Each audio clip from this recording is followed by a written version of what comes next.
Hello everyone, Radhe Radhe. आपका मेरे YouTube channel education कीड़ा 133 में स्वागत है। हम अपनी इस वीडियो में शिक्षण योजना की कड़ी को आगे बढ़ाते हुए क्लास 1 की जो नई एनसीईआरटी की किताब है आनंदमय गणित, उसका पहला पार्ट है मेरी प्यारी बिल्ली ढूंढो, इसकी शिक्षण योजना के बारे में बताएंगे।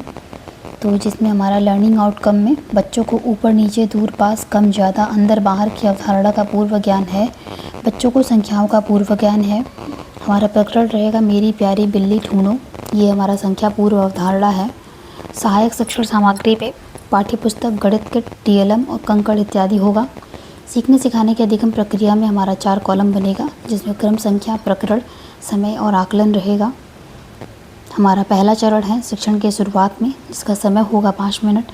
आकलन का तरीका रहेगा बातचीत। इसमें शिक्षिका बच्चों से शिक्षण के शुरुआत में कुछ सरल प्रश्न पूछेंगी, जैसे आप अपने जूते कहाँ रखते हो, घर के अंदर या बाहर? आप कूड़ा कहाँ फेंकते हो, कूड़ेदान के अंदर या बाहर? पानी किस में कम तथा किस में ज़्यादा होगा, कप या फिर बाल्टी में? तुम पलंग के ऊपर सोते हो या नीचे? ये सब प्रश्न हम बच्चों से पूछेंगे, जिसका उत्तर बच्चे अपने पूर्व ज्ञान के आधार पर देंगे।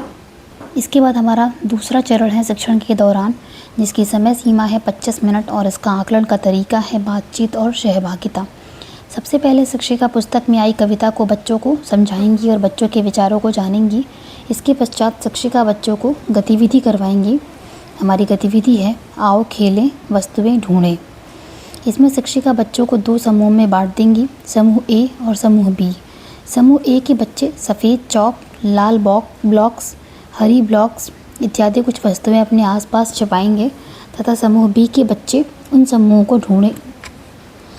उन वस्तुओं को ढूंढेंगे।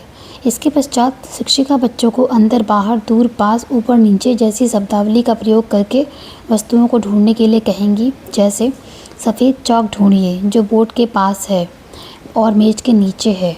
लाल ब्लॉक्स ढूंढिए जो टेबल के ऊपर तथा कक्षा के बाहर है। इसके बाद हमारा अंतिम चरण होगा शिक्षण के अंत में। इसमें शिक्षिका पुस्तक की कविता से जुड़े कुछ मौखिक प्रश्न बच्चों से पूछेंगी।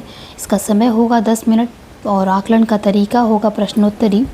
हमारा प्रश्न है जैसे लाल गेंद कहाँ है, पलंग के ऊपर या नीचे? तकिया कहाँ है, पलंग के ऊपर या नीचे?